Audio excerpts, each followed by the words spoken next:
দুটো কেন্দ্রেই শুভেন্দু অধিকারী পরাজিত হবে। তারপর কি বিরোধী দলনেতার সিটটা আগে ওনাদের পেতে হবে, যে মানে 30টা তো অন্তত চাই, নইলে বিরোধী দলনেতা পদটাও তো আসবে না। সেটা তো ওদের ব্যাপার। কিন্তু শুভেন্দু অধিকারী দুটো আসন থেকেই পরাজিত হতে চলেছেন।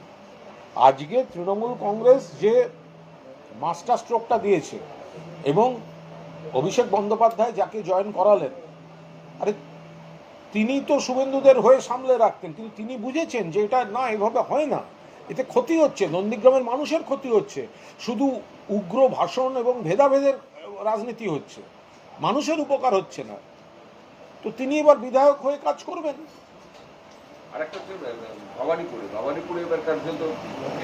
নন্দীগ্রাম তৃণমূল কংগ্রেস জিতবে অন্তত 18,000 ভোটে, আর ভবানীপুর তৃণমূল কংগ্রেস জিতবে 50,000-এর বেশি ভোটে। এবারে নতুন অনেকগুলো মুখ আনা হলো এবং অনেকেই প্রায় 74 জন মতো বাদ হয়ে গেল। শারীরিক বিষয়টা অনেক কিরকম ভাবে দেখছি? আমি কোনোভাবেই দেখছি না এটা যে কোনো দলের একটা লিস্ট। আপনারা মাননীয় মুখ্যমন্ত্রী মমতা বন্দ্যোপাধ্যায় নিজে লিস্ট ঘোষণা করেছেন, অভিষেক বন্দ্যোপাধ্যায় ঘোষণা করেছেন, দলের নেতৃত্ব একটা সিদ্ধান্ত নিয়ে ঘোষণা করেছেন। আমরা সবাই দলের সৈনিক। কে ক্যান্ডিডেট হচ্ছেন আর কে ক্যান্ডিডেট হচ্ছেন না এটা বড় কথা নয়। আমাদের সবার, কেউ ক্যান্ডিডেটের ভূমিকায় লড়বেন, কেউ প্রচারক বা সংগঠকের ভূমিকায় লড়বেন। সকলের একটাই উদ্দেশ্য হচ্ছে বাংলার মানুষের অধিকারের স্বার্থে, বাংলার উন্নয়নের স্বার্থে মমতা বন্দ্যোপাধ্যায়কে চতুর্থবারের জন্য মুখ্যমন্ত্রী হিসেবে ফিরিয়ে আনা। মিটে গেল। আপনি কি মুখপাত্র হিসেবে ডেলি এরকম ব্রিফ করবেন? আমি যখন আমার কাছে কেউ কোনো প্রতিক্রিয়া চাইলে আমি তো সবসময় অ্যাভেলেবল। যারা ভেবেছিলেন তাদের ভাবার উপর আমি কি উত্তর দেবো? এটা বোকা বোকা কথা, একদম না। প্রতিকূল কখনো বলেনি, বরং অভিষেক বন্দ্যোপাধ্যায় পরিষ্কার প্রথম দিনই বলে দিয়েছিলেন যে প্রতিকূল রহমান ভোটে দাঁড়ানোর কোনো শর্ত দিয়ে আসছেন না। এটা তো প্রথম দিনই বলেছেন। কেন ছেলেটিকে শুধু শুধু অসম্মান করছেন? কেউ একবারও বলেনি প্রতিকূল রহমান প্রার্থী বা প্রতিকূল রহমান হতে চেয়েছেন। তিনি একটা রাজনীতি করতেন, সেটার ভুল বুঝেছেন, সেটা মমতা বন্দ্যোপাধ্যায়ের আন্দোলনের প্রতি আস্থা রেখে তিনি অভিষেক বন্দ্যোপাধ্যায়ের হাত দিয়ে সংগঠনে জয়েন করেছেন, কাজ করবেন, আগামী দিনে অনেক বড় দায়িত্বে কাজ করবেন। কিন্তু তার সঙ্গে এইভাবে এই তুলনা করে তাকে ছোট করার কোনো অধিকার কারণ নেই। মমতা বন্দ্যোপাধ্যায় চিরকাল সব পলিটিক্যাল বৃত্তের বাইরের লোকজনদের ক্যান্ডিডেট করেন। এই বিধানসভা নির্বাচনে দেখা গেল সেলিব্রিটি জগতের কাউকে সেই অর্থে অনেকেই আছেন তো লিস্টে, নতুন করে না অনেক লিস্টে আছে, যেমন রাজ আছে, না যারা আছেন তারাই তো যথেষ্ট সংখ্যক ছিলেন। দেখুন, তৃণমূল কংগ্রেসের ক্যান্ডিডেট লিস্ট এটা হচ্ছে একটা ইনহেরেন্ট কোয়ালিশন। মমতা বন্দ্যোপাধ্যায় 1998 সালের প্রথম নির্বাচন থেকে এটা দেখিয়ে এসেছেন যে তৃণমূল কংগ্রেসের প্রার্থী তালিকা মানে শুধুমাত্র পলিটিক্যাল হোলটাইমাররা নন। সেখানে বিশিষ্ট চিকিৎসক থাকবেন, শিক্ষক থাকবেন, অধ্যাপক থাকবেন, ব্যবসায়ী থাকতে পারেন, খেলোয়াড় থাকবেন, অভিনেতা অভিনেত্রী, গায়ক গায়িকা থাকতে পারেন, অর্থাৎ সমাজ আমলা থাকতে পারেন। সমাজের সব অংশের মানুষের প্রতিনিধিত্ব সংসদীয় গণতন্ত্রে। তো এইটা তো তৃণমূল কংগ্রেসের ক্যান্ডিডেট লিস্টের স্পেশাল ক্যারেক্টার, অভিনব character from the very first election. ফলে এইভাবেই এই জন্যই তৃণমূল কংগ্রেস সমাজের সব অংশের মানুষের কাছে গ্রহণযোগ্য। বিধায়ক এবং মুখ্যমন্ত্রী মমতা বন্দ্যোপাধ্যায়, তাহলে এই দুটো তরফে লড়া বাকিদের কি হবে সেটা তারাই জানেন। আপনি বলছেন দুটো কেন্দ্রেই শুভেন্দু অধিকারী হারিয়ে যাবে? দুটো কেন্দ্রেই শুভেন্দু অধিকারী পরাজিত হবে।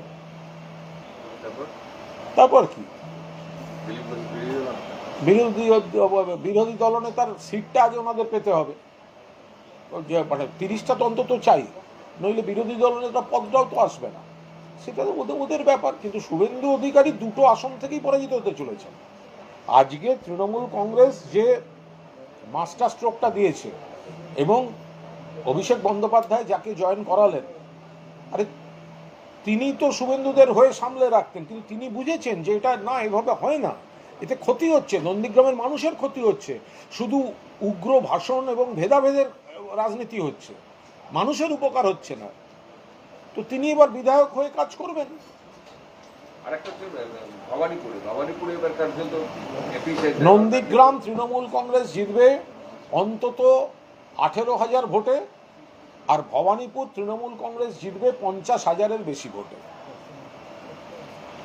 এবারে নতুন অনেকগুলো মুখ আনা হলো এবং অনেকেই প্রায় 74 জন মতো বাদ হয়ে গেল। সার্বিক বিষয়টা অনেক কিরকম ভাবে দেখছি। আমি কোনোভাবেই দেখছি না এটা যে কোনো দলের একটা লিস্ট। আপনারা মাননীয় মুখ্যমন্ত্রী মমতা বন্দ্যোপাধ্যায় নিজের লিস্ট ঘোষণা করেছেন, অভিষেক বন্দ্যোপাধ্যায় ঘোষণা করেছেন, দলের নেতৃত্ব একটা সিদ্ধান্ত নিয়ে ঘোষণা করেছেন। আমরা সবাই দলের সৈনিক। কে ক্যান্ডিডেট হচ্ছেন আর কে ক্যান্ডিডেট হচ্ছেন না এটা বড় কথা নয়। আমাদের সবার কেউ ক্যান্ডিডেটের ভূমিকায় লড়বেন, কেউ প্রচারক বা সংগঠকের ভূমিকায় লড়বেন। সকলের একটাই উদ্দেশ্য হচ্ছে বাংলার মানুষের অধিকারের স্বার্থে, বাংলার উন্নয়নের স্বার্থে মমতা বন্দ্যোপাধ্যায়কে চতুর্থবারের জন্য মুখ্যমন্ত্রী হিসেবে ফিরিয়ে আনা। মিটে গেল। আপনি কি মুখপাত্র হিসেবে ডেলি এরকম ব্রিফ করতেন? আমি যখন আমার কাছে কেউ কোনো প্রতিক্রিয়া চাইলে আমি তো সবসময় অ্যাভেলেবল। আচ্ছা, বলছি প্রতিকুর রহমান তিনি যখন দলে যোগ দিলেন অনেকেই একটা ভেবেছিলেন যে তিনি যারা ভেবেছিলেন তাদের ভাবার উপর আমি কি উত্তর দেবো? আপনারা কি ওকে বিশ্বাস করতে পারলেন না? অনেক না, এটা বোকা বোকা কথা, একদম না। প্রতিকুর কখনো বলেনি, বরং অভিষেক বন্দ্যোপাধ্যায় পরিষ্কার প্রথম দিনই বলে দিয়েছিলেন যে প্রতিকুর রহমান ভোটে দাঁড়ানোর কোনো শর্ত দিয়ে আসছেন না। এটা তো প্রথম দিনই বলেছেন। কেন ছেলেটিকে শুধু শুধু অসম্মান করছেন? কেউ একবারও বলেনি প্রতিকুর রহমান প্রার্থী বা প্রতিকুর রহমান হতে চেয়েছেন। তিনি একটা রাজনীতি করতেন, সেটার ভুল বুঝেছেন, সেটার মমতা বন্দ্যোপাধ্যায়ের আন্দোলনের প্রতি আস্থা রেখে তিনি অভিষেক বন্দ্যোপাধ্যায়ের হাত দিয়ে সংগঠনে জয়েন করেছেন, কাজ করবেন, আগামী দিনে অনেক বড় দায়িত্বে কাজ করবেন। কিন্তু তার সঙ্গে এইভাবে এই তুলনা করে তাকে ছোট করার কোনো অধিকার কারণ নেই। বলছি মমতা বন্দ্যোপাধ্যায় চিরকাল মানে পলিটিক্যাল বৃত্তের বাইরের লোকজনদের ক্যান্ডিডেট করেন। এই বিধানসভা নির্বাচনে দেখা গেল মানে সেলিব্রিটি জগতের কাউকে সেই অর্থে অনেকেই আছেন তো লিস্টে, নতুন করে না না অনেক লিস্টে আছে। যেমন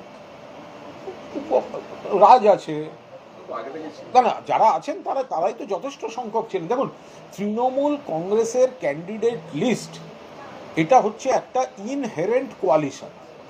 মমতা বন্দ্যোপাধ্যায় 1998 সালের প্রথম নির্বাচন থেকে এটা দেখিয়ে এসেছেন যে তৃণমূল কংগ্রেসের প্রার্থী তালিকা মানে শুধুমাত্র পলিটিক্যাল হোল টাইমাররা নন। সেখানে বিশিষ্ট চিকিৎসক থাকবেন, শিক্ষক থাকবেন, অধ্যাপক থাকবেন, ব্যবসায়ী থাকতে পারেন, খেলোয়াড় থাকবেন, অভিনেতা অভিনেত্রী, গায়ক গায়িকা থাকতে পারেন, অর্থাৎ সমাজ আমলা থাকতে পারেন। সমাজের সব অংশের মানুষের প্রতিনিধিত্ব সংসদীয় গণতন্ত্রে। তো এইটা তো তৃণমূল কংগ্রেসের ক্যান্ডিডেট লিস্টের স্পেশাল ক্যারেক্টার, অভিনব character from the very first election. ফলে এইভাবেই এই জন্যই তৃণমূল কংগ্রেস সমাজের সব অংশের মানুষের কাছে গ্রহণযোগ্য। Thank you.